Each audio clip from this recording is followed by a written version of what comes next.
a production company did a video. Said they were hiring a manager of operations, and the interviewees were told it would be about 135 hours a week, that they would be on their feet most of the time, multitasking. There were no breaks provided. Actually, there was no lunch provided. They would grab their lunch where they could get their lunch. They would need at least 3 basic skill categories. They would need to be adequate in the medical area, especially handling emergencies that might come up. They'd have to have culinary skills to satisfy their associates. And furthermore, they would need some interpersonal skills to communicate with people who could be a little defiant at times and maybe talk down some tense situations. There were no holidays. In fact, on holidays, they would get to work even harder than ever before, and the pay was absolutely zero. The only pay would be the satisfaction of the relationship you develop with your associates while as long as the job lasts. Of course, now, the interviews, these were recorded. You can watch this on YouTube if you want. It was hysterical because they were like, no, is that legal? That's just cruel. Nobody would do that. And as they pushed back a little harder and harder, the company rep finally said, it's motherhood. And billions of mothers have prayed for and desired this job. And the results of the people who were being interviewed were anything from laughter to, oh, you got me, to just tears, understanding what all their mom had put into the job. And it is that kind of a job. Think it through. That is exactly what the interview was about. So you have a lot of moms that have done this job. We have Eve. She did it from the very beginning. And we've got to be careful with Eve because we see her as the mother of all living. But Eve was a mom. She was a straight up mom. She had kids. We don't know how many kids. We just know she had a lot of kids. And she did the 135 hours a week, and she was there 24/7, and she caught her breaks when she could get them, and she did everything, whatever a mother did way back then, she did it all until her body no longer would do it, because that's what mothers tend to do. And then we have the most famous of all mothers, and that would be, of course, Mary, the mother of Jesus. And so you have her, and we'll maybe talk about her a little bit more. And then in between these two moms that everybody knows, we have an estimated 40 to 50 billion mothers whose names are not recorded in history. They were only recorded in the hearts of their children, and they were only known to their immediate family and their immediate little social circle. And time passed, and they were totally forgotten. And we know they were there because we're here. So we know the chain had to come down, but we don't know another thing about them except those that were into love with their job, put their heart and their all and their body and their time into that job. And it's a wonderful job. So we have motherhood. I'm going to be really careful here. This is going to be our text for the first couple of points. Older women likewise are to be reverent in their behavior, not malicious gossips or enslaved to much wine, teaching what is good, so that they may encourage the young women to love their husbands, love their children, be sensible, pure, workers at home, kind, being subject to their own husbands, so that the word of God will not be dishonored. Now, I've got to walk a real careful line here because I'm going to say some things about work versus the home. And we do not oppose women working outside the home. We are not like, oh, if you work outside the home, you're evil and you're wicked or whatever. The point I'm going to make, and if I don't get it clarified, please forgive me, is that there is nothing that will ever satisfy the woman's heart as deeply and as significantly as being a mother. Her work outside of the home may bring her some joy and she may have some happy moments, but it will never do for her heart what being a mom will do. That's the point I want to make. Now, if you decide to do both, I'm not debating with you at all. It's your business between you and your family. I just want to be sure that you understand we're not saying you're evil because you have a job or something.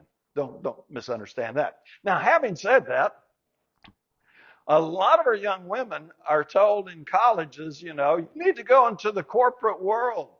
You need to climb this corporate ladder, blah, blah, yada, yada, yada. And again, I'm not against it, but I want you to understand that corporate ladder will never, ever satisfy the desires of a mother's heart. And you'll get down the road about 30 years, 40 years, 50 years, and you'll be burned out just like the men are burned out. And thinking, man, I wish I had them. And then it's getting a little too late, isn't it, to say, I wish I had them. And I'm going to tell you something about the corporate world, and we all got to be involved in it some way or another. We can't get out of it. But the reason they pay, and this is an oversimplification, but the reason they pay is because you wouldn't do that job if you didn't get paid. So those of you who are retired, would you go back to work tomorrow for free? Go, man, I love my job at the paper mill so much. Man, I'd like to go back out there and work for free. If they didn't pay you, you wouldn't do it. Ladies, it's the same way with ladies too. So you are working. A lot of you are still working. So what I want you to do is say, hey, tomorrow I'm going to start working. I'm going to tell my boss, I don't need a paycheck anymore. I love this job so much, I want to do it for free. I'm not doing it either. Now, I understand it's a little more complicated than that, but there is a job that people will do for free, and it's called motherhood. And she'll put in that 135 hours a week from dark to dark and into the dark sometimes and up in the middle of the night sometimes. And she does all kinds of things because the one that satisfies her heart the most is that ladder God put in her heart. It's in her DNA, and that is rearing children. And when you find a woman who's had that desire but for some misfortune cannot rear children, you find a woman who will tell you, my life's just not complete. I never got to. And it's a sad situation when that happens. It kind of makes you go, man, that's rough. So when we look at a passage like this, and Paul says, and I'm going to just do the highlighted part again, encourage the young women to love their husbands, to love their children, to be sensible, pure, worker at homes. The modern mind looks at that and goes, well, that's just a male chauvinist. That's all that is. No, that's not. That's the Creator talking through Paul, the one who designed the woman's heart, defending the woman. Now, I know we got Lydia Seller of Purple, and we got the woman of Proverbs 31, and women will be very, very active outside the home. And again, that's fine. You and your family work out what you need to do there. It is crazy expensive to live in America. One-income families are extremely rare now. I get that. But understand, nothing's ever going to touch and fill your heart like having babies and raising babies. That's it. Now the other's okay. Just put it out there a little further, but keep that one at the center. That's motherhood. So now, when's the perfect time to have a mom? Have a kid. Okay. Perfect time to have moms when you're born, right? And Paul gives us a little hint here. And I got to be careful. He says, encourage the younger women. Okay. My opinion, that's it. Old is that's grandparents. You get to be old, you get to be a grandparent because you get to send them back home. You get your break then, right? But mamas, it is more suited to the younger. There's no ifs, ands, or buts about that because there is 135 hours a week. It is nonstop. It does go and go and go, and you never feel like you're ever going to catch a break. And you know how wonderful us men are. We all step in and help you carry half your load, right? Go ahead, laugh, women. That was a joke. The men are going, yeah, no, watching TV is not carrying your load, men. Sorry, but anyway. So now, but we also know that you can be older and have kids. So here's one Bible reference to Sarah, who was 90 years old, was going to bear a child. Now, I don't know about you, but I'm like, man, if that happens at 90, just go ahead and shoot me. That's just an overwhelming thought. I have an acquaintance that has an acquaintance, and they were in their 50s, and all of a sudden she came up expecting. And now they're in their mid-50s. They got a kid sitting in the middle of the floor, and they laughed and said they both sat on the other side of the living room at each other going, what do we do with this? It's tough when it's your own. Grandkids, we got that one. So you can have kids at any age. There's no age limit on it. And if you will Google it, you will find that there have been a lot of women. Not a lot's a relative term, but you'll find women into their 60s having babies. And you can find their little stories and read it. Just Google it if you're really curious about it, because that kind of boggles my mind. It's really something for the more energetic. And it does take a village no matter what age you're bringing in. But the right time. I've got no good answer for you. Let me give it to you this way. The right time is you're married. Uh, and now you're expecting. Because there is no right time. Think that through a minute. There is no right time. I don't care. When you are a mother, you are always going to have trouble and you're always going to have struggle and it's always going to be there. And so people go, well, these are terrible times to bring a kid into the world. Okay, let's go back to the 1800s. Let's bring a kid into the world before we had electricity and all the nice conveniences and the modern medicine, and where so many infants died of, as they called it then, dysentery, diarrhea, because any of the medical things, our infant mortality rate today is way down from what we had. So let's just do it back then, and maybe, we won't get shot by some crazy gunslinger out in the wild, wild west. Well, now, preacher, that's a little extreme. Let's wait till the 1900s. 1900s, early 1900s would be a really great time. I'm like, cool, 1914, World War I. Well, you're right. So we're going to bump that up a little bit. We're going to go to 1920, roaring 20s. Man, things are going good. Everybody's happy. It's a very fortunate, prosperous time until 1929 and the Great Depression hit. Stock market crashed, and now you got a 9-year-old that you're trying to feed and clothe in the middle of the Great Depression. Well, that didn't work out so good, so we need to bump that up a little further. Preacher, let's go about 1940. That would be really great, wouldn't it? Except in 1941, World War II started, and there was rationing, and you couldn't even get sugar and some of the necessities of life, and you did a lot of your own gardening. Come on, tell me, when is going to be the perfect time? It's not there. It doesn't exist. Perfect time, ideally you're in love, you're married, and you're ready to start a family. And you're young in my book. I want to add that one. But you don't have to be young if you don't want to. That's your business. That's your call. And so there's no perfect time. So I think about Mary and Jesus, and he was the perfect time, wasn't he? You think Mary felt like it was the perfect time when she stood at the foot of the cross watching him die? I don't think so. But it was the perfect time. And then I go, okay, one more time. Eve, that was the perfect time. Because there was no internet, there was no corruption, there were no drugs. All that stuff was way into the future somewhere. And Eve was in the most perfect environment you could ever want to raise kids until Cain got upset with Abel and killed him. There's no perfect time. I got no perfect time for you. I'm just going to give you a simple Bible answer. Are you married?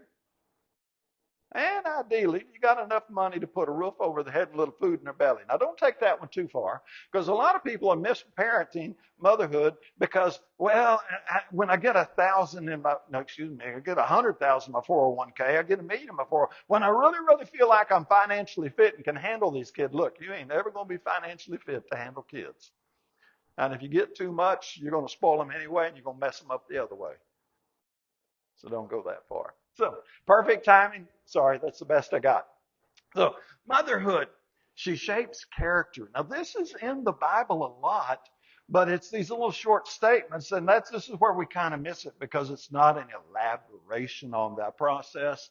It says, "Hear, my son, your father's instruction. Do not forsake your mother's teaching. Indeed, they are a graceful wreath to your head and ornaments about your neck." I believe, certainly in our culture, starting with about the Industrial Revolution, that the mamas had the hand that rocked the cradle. You know how it goes. The hand that rocks the cradle rocks the world. And mamas since the Industrial Revolution have had much, much more influence on the impact of the shaping the character of their children than the fathers have. Now, the simple theory goes like this. Back before the Industrial Revolution, kids would be hanging around mama's skirt till they were 3 or 4 years old. And as soon as they were old enough to go out into the field, they went out into the field with daddy, and they hung out with daddy, and the girls hung out with mama. And so the daddies would have a strong influence on their sons pre-Industrial Revolution.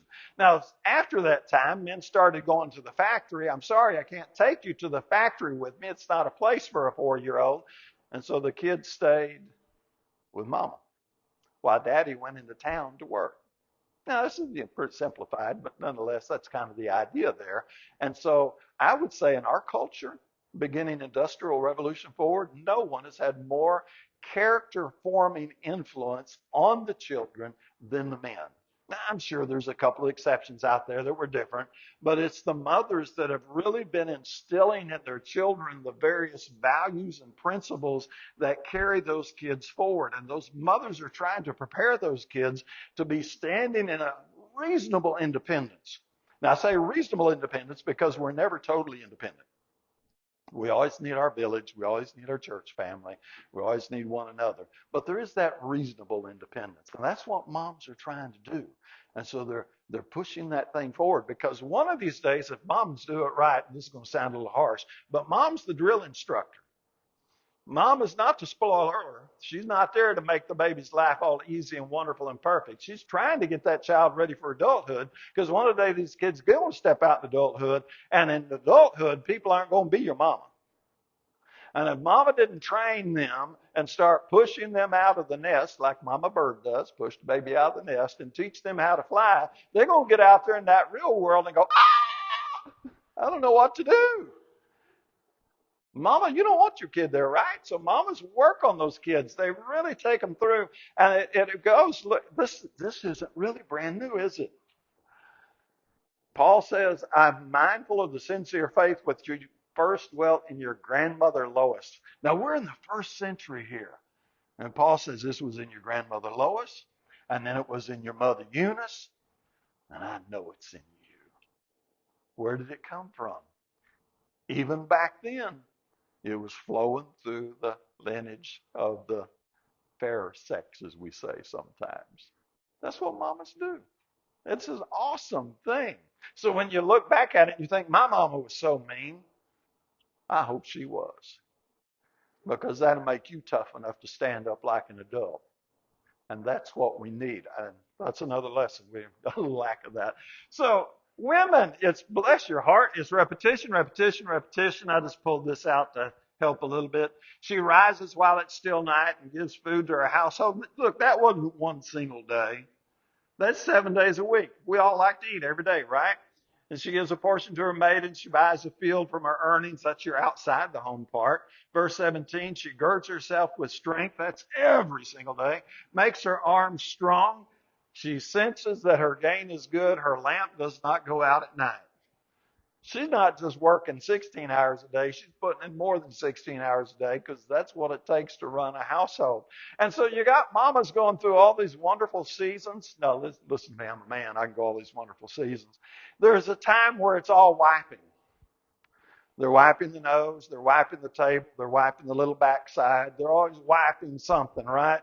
And then it changes from the wiping stage to another stage. So you got your little baby stage, which you think is so cute. And then they get to the toddler stage, and it's like, oh, it's a little different. And we have nice ways. We call it the terrible twos, or the, something about the threes. We got negative little terms for them.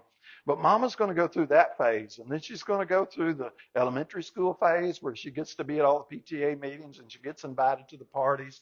And then she's going to go to the taxi stage, where she's got to drive 1, 2, 6 kids to every sporting event they can possibly get involved in. And then she's going to have to watch these kids fall in and out of love and start teaching them about relationships. And then there's the rebellious stage, where they start thinking they know everything there is to know, and mama don't know nothing. And it's just one stage after another. And finally, it's the real love stage. And he asked me to marry her. So on and so forth. You get it. And then it's my baby's expecting, I'm going to be a grandma stage. You got all these stages that they go through. And it's always repetitive. It's always going on. It really never, ever ends. Well, one of these days, some of those things that you look at way early on. The old country song did a real good job of it. And the line I remember is, you're going to miss this. And it was about a plumber going into a house to fix a sink for something. The kids are all running around, and she looks just harried and worn out. And he says, one of these days you're going to miss this. Think about it. I don't want to go back. But those were some fun times, weren't they? And there were some tiring times. And you get to the next stage, and there was a lot of fun there. And you get to the next one, there's a lot of fun there. And you got your stories and your happiness, but you can never go back. What I'm going to tell you is, whatever stage you're in, you just squeeze everything out of you can right there, right now, because it's going to pass. And one of these days, these kids are going to do what you hoped. Well, most of them. They are going to move out, and they are going to get a job someplace else, and you are going to sit around hoping they call you or hoping they come home for Christmas or Thanksgiving. Get it while you got it. There's a lot of repetition, but don't let the repetitive start get in your way. And then she's going to let him go. That's just what they do. It happened with Christ. Christ was raised by his mama. We don't have a lot of detail there. But he gets out and starts his ministry. And his mother and his brothers came standing outside, said to him and called, and the crowd was sitting around him. They said, your mothers and brothers are outside seeking you. You want to add something to that, go back up to verse 21 of the same chapter. But even Christ, there was time to move out. There was time to get on about business. So mamas are like, when the baby's down here in this beautiful little toddler stage and infant stage, mama is the center. She is the spotlight. That is that kid's whole world. When the kid goes to kindergarten, and mama lost just a little bit of that spotlight. And she's going to keep losing a little bit of it until one day the kid goes away.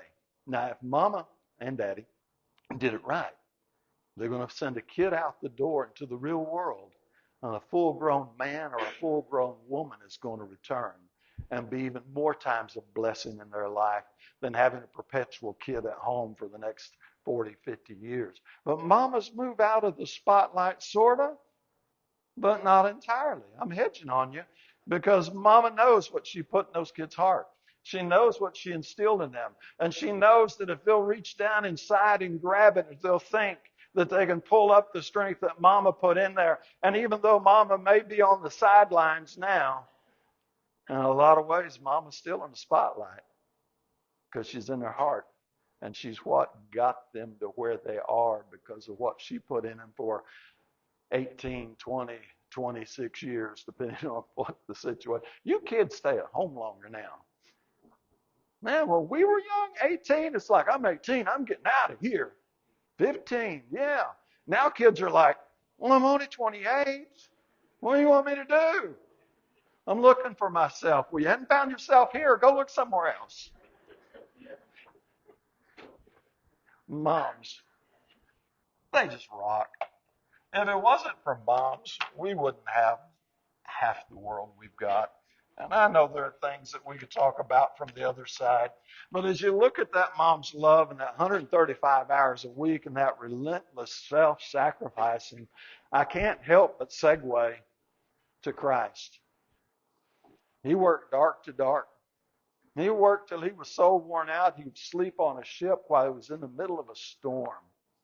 He worked so hard and gave so much of himself that he literally picked up a cross and carried it to Calvary for our benefit. I think the reasons moms have this thing that is so powerful in it is because women were created in the image of God. And go back to Genesis 1:26 for that. But as you think about mothers, now do think about moms today. Give her due. Give her validation, her accolades, and everything else. But also think about God who created her. And you want to be right with him also. So if you're walking the straight and narrow way, I just want you to stay the path. Keep growing, keep developing. If you haven't started it, we're here to help you any way we can while together we stand and sing.